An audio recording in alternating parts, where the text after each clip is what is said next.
नमस्कार दोस्तों, मैं सुरेंद्र सिंह रावत और मैं अपने YouTube channel target with Surendra पर आपका हार्दिक स्वागत और हार्दिक अभिनंदन करता हूं। दोस्तों, मैं सेकंड ग्रेड टीचर 2016 और 2018 में सिलेक्टेड और मैं निरंतर ये प्रयास कर रहा हूं कि आपको बेहतर से बेहतर वीडियो मिले। तो अगर चैनल पे नए हो तो चैनल को सब्सक्राइब करें, वीडियो को लाइक करें और वीडियो को शेयर भी ज़रूर करें। और मैं आपको बता देना चाहता हूँ कि अगर सेकंड ग्रेड के नोट्स किसी को चाहिए तो मेरे पुराने वीडियोज़ में जाके मेरे मोबाइल नंबर ढूंढ के वहाँ से मुझे व्हाट्सएप मैसेज करें और कोशिश करते हैं कि जितने नोट्स बने हैं उतने देने की हम कोशिश करेंगे। तो आप संपर्क करें। आज हम पढ़ने वाले हैं, एक नया टॉपिक लेके आए। अब तक हम हिस्ट्री के टॉपिक पढ़ रहे थे। आज हम एक नया टॉपिक लेके आए हैं, शिक्षा मनोविज्ञान का। और यहाँ से एक सवाल आरपीएससी निश्चित रूप से पूछती है। तो शिक्षा मनोविज्ञान थोड़ा स्टूडेंट टफ भी मानते हैं कि थोड़ा टफ है, लेकिन आता इजी है। तो आज हम पढ़ने वाले हैं जो मानसिक तनाव को कम करने वाली जो अप्रत्यक्ष उपाय हैं, वो कौन कौन से हैं। मानसिक तनाव को कम करने के लिए जो अप्रत्यक्ष उपाय है वे जिन्हें व्यक्ति अचेतन रूप में अपनाता है, अचेतन रूप में अपनाता है। तो यहाँ पर हम पढ़ेंगे एक एक करके कि सबसे पहले, जैसे मैं सीधी सीधी भाषा में आपको बता देना चाहता हूँ कि तनाव को कम करने के अप्रत्यक्ष उपाय वे जिन्हें व्यक्ति अचेतन रूप में अपनाता है। सीधा सीधा मतलब ये है कि व्यक्ति को जब मानसिक तनाव होता है तो वो कुछ युक्तियों का प्रयोग करता है। वो युक्तियाँ आज हम पढ़ेंगे। तो उन युक्तियों में देखिए आप, सबसे पहले हम देखते हैं। तो उन युक्तियों के अंदर सबसे पहले आपके सामने है शोधन, मार्गांतीकरण, ऑब्लिक शुद्धिकरण, ऑब्लिक उदात्तीकरण, ऑब्लिक उन्नयन और ऑब्लिक सब्लिमेशन। इंग्लिश में एक ही नाम है तो बेटर रहेगा आप इंग्लिश में नाम याद करें, सब्लिमेशन। बाकी हिंदी में इसके नाम बहुत सारे हैं, शोधन, मार्गांतीकरण, शुद्धिकरण, उदात्तीकरण, उन्नयन। ये कौन सी युक्ति, यहाँ से आरपीएससी सेकंड ग्रेड में एक सवाल पूछती है, आप ध्यान रखें। तो ये क्या है टॉपिक आपके, मानसिक तनाव को कम करने के लिए जो अप्रत्यक्ष युक्तियाँ हैं जो अचेतन रूप में अपनाता है व्यक्ति। अचेतन मन मतलब जो आपका मन जो होता है, एक तो चेतन मन होता है, एक अचेतन मन होता है। तो अचेतन मन जो आपका काम करता है, जहाँ पर अचेतन मन में जहाँ जो चीज़ चली जाती है, स्थायी हो जाती है। तो अचेतन मन में जो अचेतन रूप से जो व्यक्ति अपनाता है, वो कौन कौन से युक्तियाँ हैं, वो कौन कौन से मैकेनिज्म हैं जो व्यक्ति अपनाता है। तो सबसे पहले सब्लिमेशन है। सब्लिमेशन में इंग्लिश नेम बोलूँगा, आप अच्छे से याद रखिए, इसका हिंदी नेम आप देख ले। तो सब्लिमेशन में क्या क्या चीज़ आती है, तो देखिए सब्लिमेशन में देखिए शोधन, अचेतन मन की वह मानसिक प्रक्रिया जिसके अंदर व्यक्ति की मूल प्रवृत्त्यात्मक शक्ति, पार्श्विक आवश्यकताएं या इच्छाएं आदि को ऐसे कृत्रिम पक्ष की ओर मोड़ दिया जाता है जिसे समाज की स्वीकृति प्राप्त हो। जैसे जैसे तुलसीदास जी की अपनी पत्नी रत्नावली के प्रति आसक्ति राम आसक्ति में बदलना, व रामचरितमानस लिखना। जो दूसरा उदाहरण दिया, जो विद्यार्थी बहुत अधिक लड़ते झगड़ते हैं, बहादुर व निर्भीक होते हैं, उनको उनका खिलाड़ी या मुक्केबाज या पहलवान आदि के रूप में प्रतिष्ठित होना। यानी यहाँ कहने का मतलब ये है कि जो यहाँ पर नोट डाउन आप चीज़ ये करेंगे, यहाँ पर जो व्यक्ति के अंदर मूल प्रवृत्त्यात्मक शक्ति, पार्श्विक आवश्यकताएं या इच्छाएं होती हैं, मनुष्य के अंदर पार्श्विक आवश्यकताएं और मूल प्रवृत्त्यात्मक शक्ति होती है। तो हर व्यक्ति के अंदर होती है। जैसे अगर कोई बच्चा है, किशोरावस्था में है, तो उसके मन में बहुत सारी इच्छाएं होती है जिन्हें समाज स्वीकृति नहीं देता है। लेकिन अगर उनको सही डायरेक्शन, जैसे मान लो कोई लड़का बहुत बदमाश है और बहादुर भी है, डरता भी नहीं है, तो उसको क्या बना दें, फौजी बना दें, फौजी बना दें, या फिर मुक्केबाज बना दें, या फिर पहलवान बना दें। तो उसका क्या हुआ, उसके अंदर जो चीज़ थी उसको हमने चेंज कर दिया, उसका रूप चेंज कर दिया। उसके अंदर थी मतलब उसके अंदर पाश्विक प्रवृत्ति थी, वो बहुत ज़्यादा लगड़ता झगड़ता अपनी एनर्जी को गलत वेस्ट करता था। तो उसको हमने सही जगह उसको सब्लिमेशन दे दिया, सही जगह उसको लगा दिया। तो इसको बोलते हैं सब्लिमेशन या उदात्तीकरण उन्नयन। यानी जो गलत चीज़ है मन में, जो गलत चीज़ है या मन में जो गलत चीज़ चल रही है उसको सही जगह पर सब्लिमेशन करना, सही जगह पर उसको मार्ग दिखाकर उसको सही जगह सेट करना, ये कहलाता है सब्लिमेशन। तो मेरी बात आप समझ गए होंगे। तो उदाहरण आता है इसका, तुलसीदास जी की जो पत्नी थी रत्नावली, उनके प्रति बहुत ज़्यादा उनकी आसक्ति थी कि एक बार तो वो रात में जब रत्नावली अपने पीहर चली गई थी तो रात में ही उनसे मिलने पहुंच गए, उनको इतनी याद सताने लगी।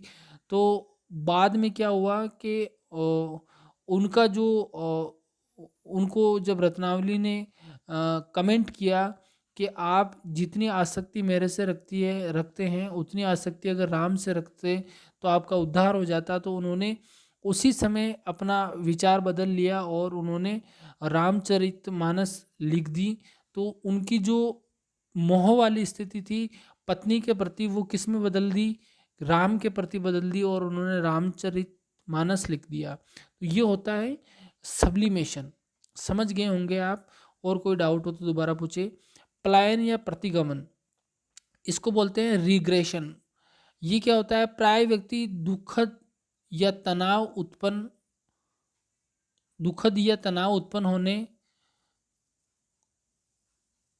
करने वाली परिस्थितियों से अपने आप को अलग कर लेता है। दुखद या तनाव उत्पन्न करने वाली स्थितियों से अपने आप को क्या कर लेता है, अलग कर लेता है या पीछे हट जाता है। ऐसे व्यक्ति को पलायनवादी कहा जाता है। जिसे एक वयस्क का बच्चे की तरह फूट फूट कर रोना, एक लड़की का वापस अपने पीहर आकर अपनी माँ की गोद में सिर रखकर सो जाना।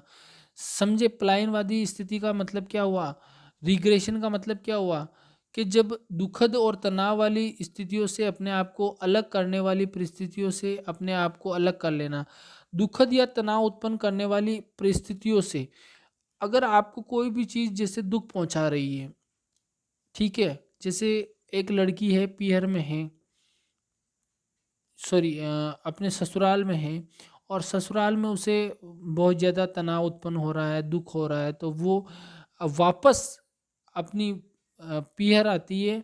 पीहर आकर अपने माँ की गोद में सिर रखकर सो जाती है, मतलब वही छोटी बच्ची जैसा व्यवहार करने लगती है। तो उसने जो ससुराल में जो दुख था उससे पलायन कर लिया, और पलायन करके वापस अपने पीहर आकर अपनी माँ की गोद में सोकर वही बच्ची बन गई छोटी। तो उसको बोलते हैं पलायनवादी या रिग्रेशन। तो ये बहुत इम्पोर्टेंट युक्ति है। तो इसका नाम क्या है, पलायन या प्रतिगमन, या इसको बोलते हैं रिग्रेशन। पलायन, प्रतिगमन या रिग्रेशन। समझ गए आप, मेरे हिसाब से समझ गए होंगे आप, है ना। उसके बाद में है दिवा स्वप्न मन तरंग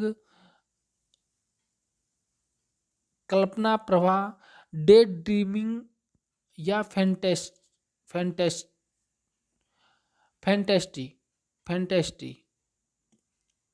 यानी डे ड्रीम क्या होता है, डे ड्रीम होता है एक सीधी भाषा में मैं बताऊं तो दिवा स्वप्न वे प्रक्रिया है जिसमें व्यक्ति अपने को वर्तमान दुखद अनुभूतियों से हटाकर कल्पना जगत में विचरण करने लगता है। साधारण बोलचाल की भाषा में इसे हवाई महल बनाना भी कहते हैं। दिवा स्वप्न के द्वारा व्यक्ति अपनी असफलताओं को अ, सफलता के रूप में देखने की कल्पना करके कुछ समय के लिए संतोष प्राप्त करना चाहता है, और इस प्रकार अपने मानसिक तनाव को कुछ कम करना चाहता है। जैसे उदाहरण दिया है कि दिवा स्वप्न एक ऐसी युक्ति है कि जैसे मान लो आपकी मन की इच्छा है कार लेना, या कार खरीद कर उसको चलाना। तो आप क्या करोगे कि मन में ही सोच लिया कि मैंने कार खरीद ली है, मर्सिडीज़ खरीद ली है, या जैसे किसी की इच्छा है कि मैं स्कॉर्पियो लेकर जाऊंगा, तो वो क्या करता है कि मन में ही सोच लेता है कि मैं स्कॉर्पियो में हूँ, मैं वहाँ घूम रहा हूँ, वहाँ ये जा रहे हैं मेरे साथ, ये दोस्त लोग बैठे हैं और मज़े कर रहे हैं। तो इसको बोलते हैं दिवा स्वप्न। मतलब मन में आप ऐसे स्वप्न देखने लगते हैं कि वास्तव में आप कार में घूम रहे हैं। तो इससे क्या होता है कि आपका जो मानसिक तनाव है वो कम होता है। तो ये है दिवा स्वप्न, डे ड्रीम्स। यानी डे ड्रीम्स मतलब दिवा स्वप्न मतलब आप दिन में ही सपने देख रहे हैं। तो इससे क्या होता है, मानसिक तनाव थोड़ा कम होता है। ये भी एक तरह की युक्ति है। फिर है तादात्म्य स्थापित करना या आइडेंटिफिकेशन करना। तादात्म्य स्थापित करना समायोजन की एक साधारण अवस्था है। ये प्रवृत्तियाँ लगभग सभी व्यक्तियों में पाई जाती है। जब व्यक्ति किसी क्षेत्र में असफल या गुणहीन होता है तो वे किसी अन्य सफल या गुणशील व्यक्ति के साथ तादात्म्य स्थापित कर लेता है। समझे आप इसका? आइडेंटिफिकेशन करना, तादात्म्य स्थापित करना। जैसे मान लो जैसे आपकी हाइट कम है, लेकिन आप क्या जैसे अमिताभ की तरह दिखना चाहते हो, तो आप क्या करोगे, थोड़े समय से आप अपने आप को अमिताभ समझ लोगे और अमिताभ जैसी एक्टिंग करने लगोगे, अमिताभ जैसे बोलने लगोगे। तो आपने क्या कर लिया, तादात्म्य स्थापित कर लिया, अपने आप को अमिताभ समझ लिया थोड़ी देर के लिए। तो इसको बोलते हैं तादात्म्य स्थापित करना। इससे क्या होगा कि जो बौना व्यक्ति होगा, जो शक्ल में अमिताभ की जैसे नहीं दिखता है, बाल अमिताभ की तरह नहीं है, लेकिन फिर भी वो क्या करेगा, अपने आप को अमिताभ समझेगा थोड़ी देर के लिए। तो इसमें उसने अमिताभ जैसे बनने का तादात्म्य स्थापित कर लिया। तो इसको बोलते हैं आइडेंटिफिकेशन करना। ये इससे मानसिक तनाव कम होता है। तो ये तादात्म्य स्थापित करना मैंने बता दिया आपको। इसको आगे भी पढ़ लेते हैं। तादात्म्य स्थापित करना को अ, उसके गुणों और कृत्यों को अपने में देखने लगता है। जैसे अमिताभ, उदाहरण के लिए आप अमिताभ याद रखें, हर का उदाहरण याद रखें आप।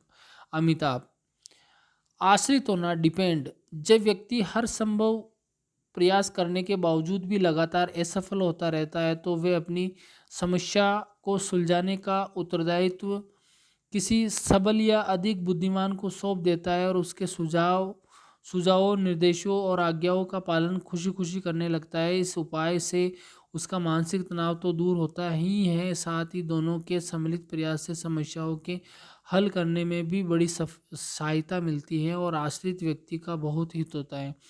कहने का मतलब सीधा सीधा है, आश्रित होना या डिपेंड होना एक ऐसी युक्ति है जिससे व्यक्ति का मानसिक तनाव कम होता है। जैसे मान लीजिए आपको एग्ज़ाम फॉर्म भरना है ऑनलाइन, अब आपको आता नहीं है ऑनलाइन फॉर्म भरना, तो आप क्या करोगे, जिसको नॉलेज है ऑनलाइन फॉर्म भरने की, अब मान लो आपके आसपास में ई मित्र भी नहीं है, तो ई मित्र भी नहीं है, आपको फॉर्म आपको जैसे मान लो खुद ही फिल करना है, तो अब खुद फिल नहीं कर पा रहे हो, लेकिन आपको पड़ोस में ही किसी भैया की हेल्प मिल गई और वो फॉर्म फिल करना जानता है, उसके पास कंप्यूटर भी है। तो आप क्या करोगे कि जो काम आपको करना था वो आपने उस पे डाल दिया और उसकी हेल्प ले ली और उसकी हेल्प लेकर आपने ऑनलाइन फॉर्म भर दिया। तो आप क्या हो गए, उस पे आश्रित हो गए, डिपेंड हो गए। तो इससे आपका जो मानसिक तनाव था वो कम होएगा कि अपनी समस्या हल हो गई, और थोड़ा आप सेटिस्फेक्शन करोगे और आपकी समस्या भी हल हो जाएगी। तो इसको बोलते हैं आश्रित होना, डिपेंड होना। औचित्य स्थापित स्थापना या युक्तिकरण या तर्क संगतिकरण या रेशनलाइजेशन। रेशनलाइजेशन यानी किसी भी कारण से जो पद या वस्तु प्राप्त नहीं हो पाती है उसी में दोष लगाना। जैसे अगर आपको औचित्य स्थापित करना है या युक्तिकरण करना है या तर्क संगतिकरण करना, जैसे अंगूर खट्टे हैं, अर्थात अंगूर मीठे होते हुए भी उन्हें खट्टा बताना। मतलब कहने का मतलब है, अगर आपको कोई वस्तु प्राप्त नहीं हुई तो उसमें दोष लगाना। जैसे उदाहरण दिया कि अंगूर खट्टे हैं, बहुत अच्छा उदाहरण है। जब आपके हाथ में कुछ लगे ही नहीं तो आप उस चीज़ को ही बुरा बता दो, उस चीज़ में ही कमी निकाल दो। इसको बोलते हैं औचित्य स्थापित करना, रेशनलाइजेशन, है ना। रेशनलाइजेशन इसका उदाहरण है। अंगूर खट्टे हैं। या नौकरी में सफलता नहीं मिलने पर व्यक्ति कहता है कि इस नौकरी में रखा ही क्या है, इसके लिए मैं सही ढंग से प्रयत्न करता तो मैंने तो वैसे ही इसके वैसे ही इंटरव्यू दे दिया, बाकी इसमें मुझे इंटरेस्ट नहीं था। ऐसे कहकर अपनी बात को ये कर लेता है, औचित्य स्थापना कर लेता है। तो इसको बोलते हैं, इससे भी उसको मानसिक संतुष्टि मिलती है। ये भी एक मानसिक तनाव कम करने की एक विधि है। स्कूटर या कार नहीं होने पर आप क्या करोगे? स्कूटर कार नहीं होने पर व्यक्ति कहता है कि अच्छा है मेरे पास स्कूटर कार नहीं है, अभी तो मेरा साइकिल से ही अच्छा व्यायाम हो जाता है, मोटापा भी नहीं बढ़ता है। ये स्कूटर कार नहीं होने पर आप ये कह लेते हो और अपनी मानसिक संतुष्टि कर लेते हो। दमन करना, व्यक्ति अपने मानसिक तनाव को कम करने के लिए दुखद अनुभूतियों को भूल जाना चाहता है। इस प्रकार वह असामाजिक रूप लिए हुए मूल इच्छाएं और कामनाओं का जो संवेगात्मक प्रकटीकरण चाहता है उसका दमन कर देता है। दमन का तात्पर्य इच्छा होता कामनाओं को स्वतंत्र रूप से प्रकट नहीं होने देना। देखो, हर व्यक्ति के अंदर बहुत सारी इच्छाएं और कामनाएं होती हैं, और उनमें बहुत सारी इच्छाएं और कामनाएं गलत भी होती है समाज के लिए। हर व्यक्ति के मन में गलत कामनाएं इच्छाएं होती है। तो आप उसको क्या करोगे? उसको प्रकट नहीं होने देना चाहते हैं, क्योंकि प्रकट होएगी तो समाज में आपकी इज्जत जाएगी। तो आप क्या कर देते हो? उसका दमन कर देते हो, मतलब दबा देते हो उस चीज़ को। उसको बोलते हैं दमन करना। समझ गए? दमन करना मतलब आपके अंदर इच्छाएं और कामनाएं हैं, जो गलत इच्छाएं और कामनाएं, सही की बात नहीं कर रहा हूँ मैं, गलत इच्छाएं और कामनाएं हैं, तो उसको वास्तव में आप क्या करते हो?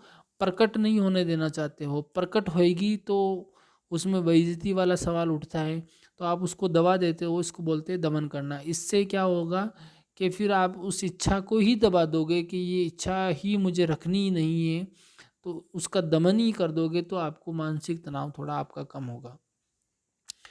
प्रक्षेपण या प्रोजेक्शन, प्राय ऐसा देखा गया है कि व्यक्ति अपनी असफलता का दोष वातावरण के अन्य पदार्थों या व्यक्तियों के सिर पर डाल देता है। यहाँ पर नाच न जाने आंगन टेढ़ा वाली कहावत चरितार्थ होती है। एक टेनिस खिलाड़ी बार बार अपने बल्ले की तरफ ये संकेत देता है कि उसके ठीक प्रकार से न खेलने का कारण उसका ये बेकार बल्ला सा है। मतलब समझे, प्रक्षेपण का मतलब क्या है? जब आप अगर कहीं असफल हो रहे हो तो उसका दोष आप खुद नहीं लेकर वातावरण पे डाल दिया। कहने का मतलब, अगर आप नाचना ही नहीं जानते हो तो आप ये कह रहे हो कि आंगन ही ऊंचा नीचा है, टेढ़ा है, तो मैं सही कैसे नाच सकता? मैं नाचना तो जानता हूँ, जबकि आप नाचना नहीं जानते हैं। लेकिन आप फिर भी क्या कह रहे हो? मैं नाचना जानता हूँ, अब आंगन ही सही नहीं है, नीचे ज़मीन ही सही नहीं है, तो मैं सही कैसे नाच सकता? तो आपके अंदर जो कमी है वो आपने कहाँ कहाँ मंड दी? किसके सिर पे मंड दी? आंगन के सिर पे मंड दी कि आंगन ही टेढ़ा है, मैं कैसे सही नाचूं, जबकि आपको नाचना ही नहीं आता है। तो ये एक टेनिस खिलाड़ी अगर सही नहीं खेल पा रहा है, या क्रिकेट खिलाड़ी सही नहीं खेल पा रहा है, तो वो क्या करेगा? अपने बल्ले को देखेगा, बार बार अपने बल्ले को घुमाएगा, चारों तरफ से देखेगा। जैसे कि वो खेलना तो अच्छा जानता है लेकिन बल्ला ठीक नहीं है। भाई, बल्ला तो अपने आप में ठीक ही होता है, जब वो बल्ला लाते हैं तो अच्छा ही लाते हैं।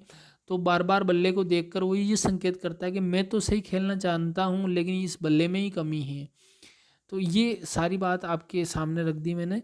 तो इसका मतलब है प्रक्षेपण, यानी अपनी असफलता का दोष किसी दूसरे के सिर मंडना प्रक्षेपण कहलाता है। तो उससे क्या होता है? व्यक्ति को संतुष्टि मिलती है कि हाँ, मेरे में कमी नहीं है। उसको बोलते हैं प्रक्षेपण। प्रतिक्रिया निर्माण करना या विपरीत रचना करना। विपरीत रचना या प्रतिक्रिया यानी रिएक्शन फॉर्मेशन। विपरीत रचना या प्रतिक्रिया निर्माण का कार्य मानसिक तनाव को दूर करना। ये अचेतन मन की वह क्रिया है जिसमें कि व्यक्ति अपने व्यक्तित्व में चेतन रूप से ऐसे व्यवहार या रुचियों या विचारों और भावना का निर्माण कर लेता है जो आंशिक रूपों में दमन की हुई इच्छाओं के विपरीत होती हैं। आप इसका मतलब समझे? जैसे कि उदाहरण दिया हुआ है आगे, जैसे कि एक सौतेली माँ जिसे अपने सौतेली लड़की से बेहद नफरत है, वे इस रक्षा युक्ति का सहारा लेकर पहले तो अपनी नफरत को अपने भीतर बंद करती हैं और फिर अपनी इस लड़की के प्रति बेहद स्नेह और प्यार प्रकट करती है। यानी इसका मतलब क्या हुआ कि जो अपनी सौतेली लड़की है उसके प्रति उसके दिल में नफरत है, तो सबसे पहले तो उस नफरत को वो दबा देगी। ठीक है, नफरत को बंद कर दिया अपने अंदर और फिर उसके प्रति झूठा मूठा प्यार दिखाएगी। तो झूठा मूठा प्यार दिखाना यानी किसी व्यक्ति की बातें बिल्कुल पसंद नहीं आने पर भी मुस्कुराते हुए उसकी बातें सुनना। मजबूरी में होता है ना, कभी पसंद नहीं आ रही है बात तो भी, तो इसको बोलते हैं क्या, इसको बोलते हैं प्रतिक्रिया निर्माण या विपरीत रचना। प्रतिक्रिया निर्माण या विपरीत रचना का मतलब हो गया रिएक्शन फॉर्मेशन। रिएक्शन फॉर्मेशन का मतलब क्या हो गया, आपको चीज़ पसंद नहीं आ रही है फिर भी उसके प्रति झूठा मूठा आप प्यार दिखा रहे हो, तो उसको बोलते हैं रिएक्शन फॉर्मेशन, यानी प्रतिक्रिया निर्माण करना। समझ गए मेरी बात। तो इससे भी व्यक्ति को क्या मिलती है, संतुष्टि मिलती है कि नहीं देखो मैं इस लड़की मेरी सौतेली है फिर भी उसके प्रति प्रेम जता रही हूँ, लेकिन ये सब कुछ बाहर से होता है, अंदर से तो नफरत है। लेकिन बाहर से जताने से वो लोगों को दिखा पा रही है कि नहीं मैं इससे प्रेम रखती हूँ, ये मेरे लिए लड़की के समान ही लड़की है, तो उससे संतुष्टि मिलती है कि समाज तो वाह वाह कह रहा है कि क्या देखो सौतेली लड़की होते हुए भी अच्छा प्रेम रखती है, लेकिन वास्तविकता कुछ और ही है। विस्थापन, डिस्प्लेसमेंट, यानी अपनी दमित भावनाओं आक्रोश को निकालने के लिए व्यक्ति ऐसी वस्तुओं और व्यक्तियों को चुनता है जो उससे कमजोर हो तथा जिनसे प्रत्युत्तर के रूप में हानि पहुंचने की कम संभावना हो। जैसे बालक जिसे अध्यापक द्वारा विद्यालय में अच्छी तरह डांट पड़ी तो वे अपने गुब्बार घर आकर अपने छोटे भाई बहनों को मारपीट कर निकालना। देखो समझो इस बात को। विस्थापन यानी डिस्प्लेसमेंट का मतलब क्या है कि जैसे उदाहरण के लिए डिस्प्लेसमेंट और विस्थापन का उदाहरण सबसे बढ़िया ये है कि मान लो स्कूल में आपने कोई गलती करी या नहीं करी, लेकिन अध्यापक जी ने आपकी पिटाई कर दी। मान लो छोटी मोटी गलती थी, अध्यापक जी ने थोड़ी ज़्यादा पिटाई कर दी। अब आपको गुस्सा आ रहा है कि मेरी बिना मतलब पिटाई हो गई, या दोस्तों के साथ पिट गए और दोस्तों ने आपका नाम नहीं लिया और आप पिट गए।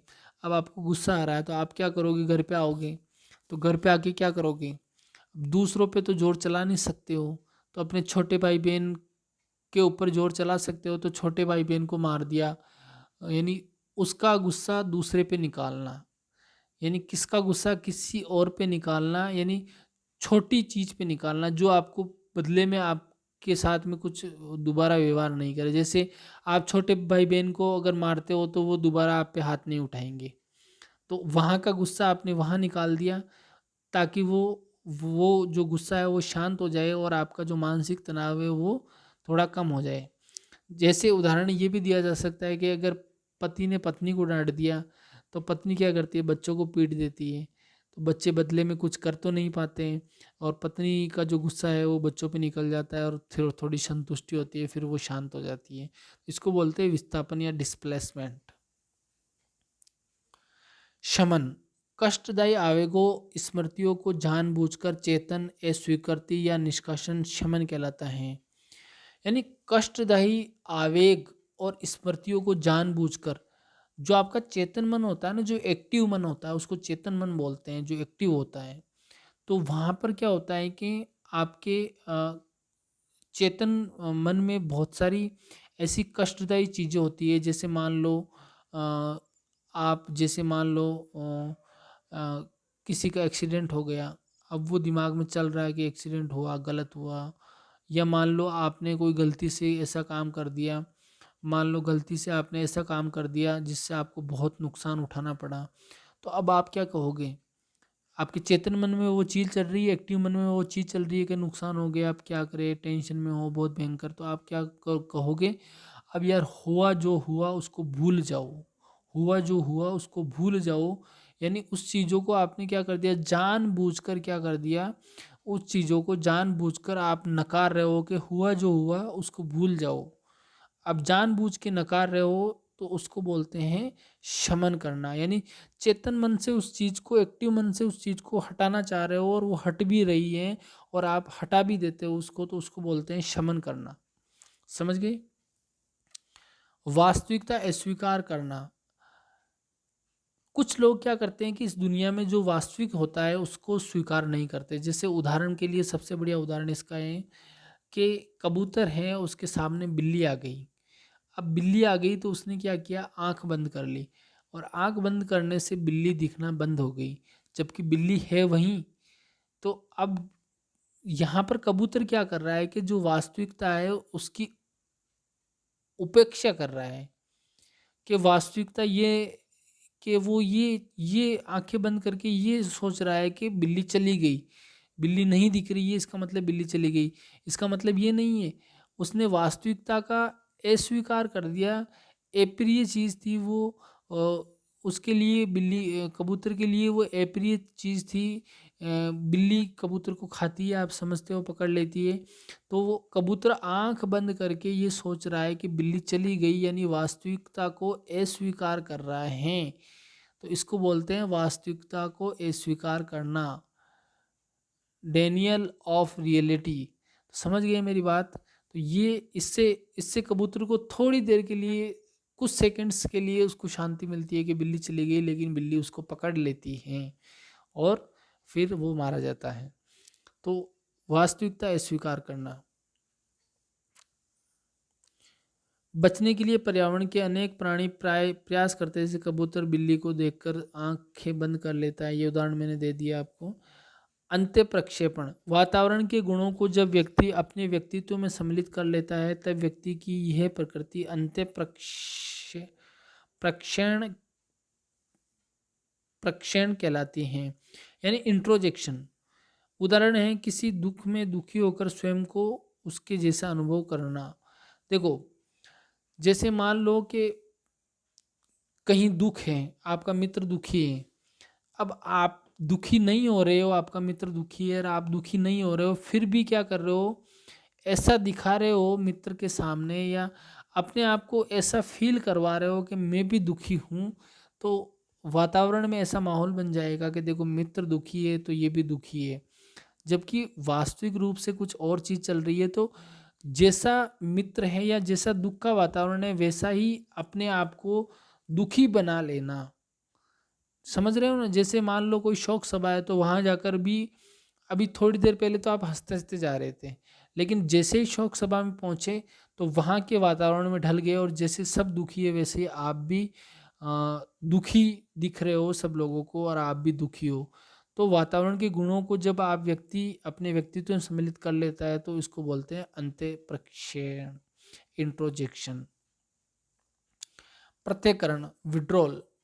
यानी ये क्या होता है, दैनिक जीवन में ये देखा जाता है कि दुख या कष्ट आने पर व्यक्ति स्वयं को उससे अलग कर लेता है। जैसे यदि छात्र अध्यापक को पसंद नहीं करता है तो छात्र उसकी कक्षा में नहीं आता है और उसका और कक्षा परिवर्तन कर लेता है। देखो, इसका उदाहरण क्या, पृथक्करण का मतलब क्या, विड्रॉल का मतलब क्या हुआ।